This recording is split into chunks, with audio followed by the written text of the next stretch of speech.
Pemirsa, dua calon kepala daerah di Pilkada Medan terus bersiap jelang kampanye. Ahyar Nasution cuti sebagai PLT Wali Kota Medan mulai Sabtu besok, sementara rivalnya Bobi Nasution bersafari politik di sebuah masjid di Kelurahan Denai.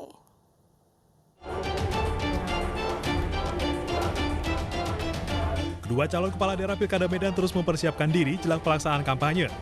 Calon Wali Kota Medan nomor 1 Ahyar Nasution akan mulai cuti dari PLT Wali Kota Medan Sabtu 26 September 2020. Jelang masa cuti, Ahyar mengumpulkan seluruh kepala dinas dan camat di Kota Medan untuk pamit. Ia juga meminta agar mereka tetap netral selama pilkada berlangsung. Menegaskan kembali netralitas ASN. Ini harus dinyatakan karena memang saya ikut running kembali dalam pilkada 2020 ini. Sementara, calon wali kota Medan nomor 2 Bobi Nasution Jumat pagi menyapa warga di Jalan Jermal, Kecamatan Medan Denai, usai sholat subuh berjamaah di sebuah masjid. Selain menampung aspirasi warga, Bobi ingin masjid dapat berfungsi sebagai penggerak ekonomi kota.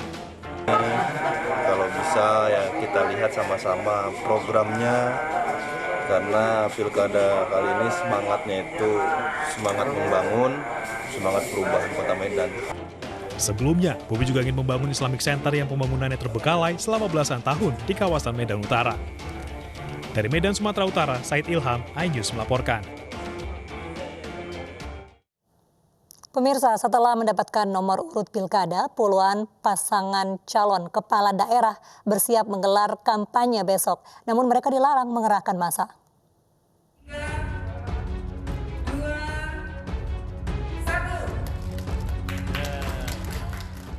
Setelah Komisi Pemilihan Umum KPU menetapkan nomor urut pasangan calon yang akan mengikuti kontestasi Pilkada serentak 9 Desember mendatang, tahapan berikutnya yaitu kampanye.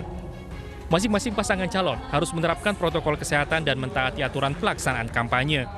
Sesuai dengan aturan KPU, pada 26 September hingga 5 Desember 2020, para pasangan calon bakal menggelar kampanye dan diimbau dilaksanakan secara virtual atau media sosial untuk meraih simpati pemilih.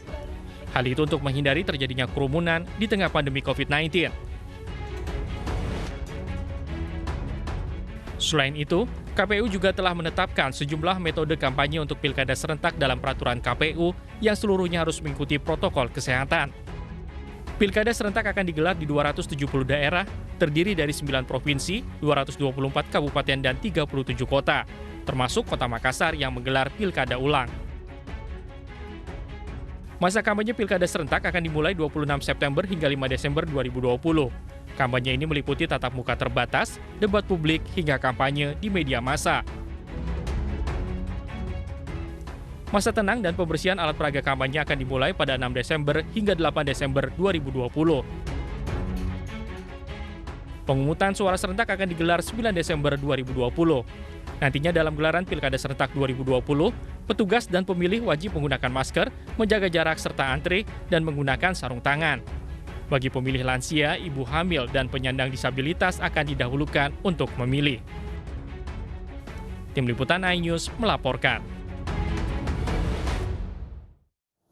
Komisi Pemilihan Umum Kabupaten Pangandaran, Jawa Barat menggelar deklarasi kampanye damai pemilihan Bupati dan Wakil Bupati Pangandaran 2020.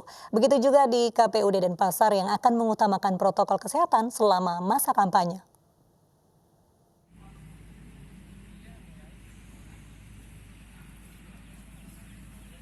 Dengan menerapkan protokol kesehatan, Komisi Pemilihan Umum Kabupaten Pangandaran, Jawa Barat menggelar deklarasi kampanye damai pemilihan Bupati dan Wakil Bupati Pangandaran 2020 di alun-alun Parigi. Jumlah peserta pun dibatasi. KPU menyediakan alat peraga kampanye 5 buah untuk kabupaten, 20 APK untuk kecamatan, dan 2 APK untuk setiap desa. Pihaknya juga menekankan pasangan calon mengutamakan kampanye daring karena masih di masa pandemi COVID-19. Kurang lazim ya dalam setiap kegiatan yang bersifat seremoni, begitu. Pertama jumlah orang sudah jelas, kemudian juga protokol pakai masker lah, sanitizer dan sebagainya.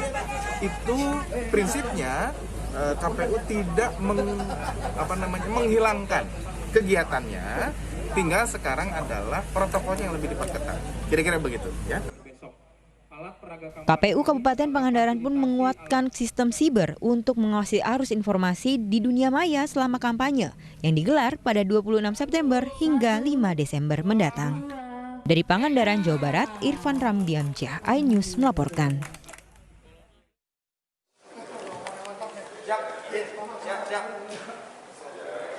Bertempat di Gedung Pusat Geraha Polresta Denpasar, Bali, deklarasi damai Pilkada serentak 2020 dihadiri dua paslon, masing-masing paslon nomor 1 Jaya Negara Kadek Agus Arya Wibawa dan paslon nomor 2 Ambara Putra Kertanegara serta tim kampanye masing-masing paslon. Dalam deklarasi, kedua paslon berjanji menjaga keamanan dan ketertiban serta turut menegakkan protokol kesehatan. Kepolisian akan mengawasi dan menindak tegas jika ditemukan pelanggaran oleh kedua kubu peserta pilkada. Ya tentunya tadi karena masa pandemi COVID-19 ini pelanggaran terhadap protokol kesehatan, kemudian adanya isu-isu hoax, itu kita antisipasi bersama, dan kegiatan-kegiatan pidana lainnya tadi. Deklarasi digelar menjelang masa kampanye akan dimulai pada 26 September hingga 5 Desember mendatang. Kemudian dilanjutkan dengan masa tenang sebelum hari pemungutan suara pada 9 Desember 2020. Dari Denpasar, Bali, Muhammad Muhyiddin, iNews melaporkan. Tak berikan uang saat dipalak, seorang anak laki-laki dibacok di Bekasi, Jawa Barat. Selengkapnya usai jeda berikut.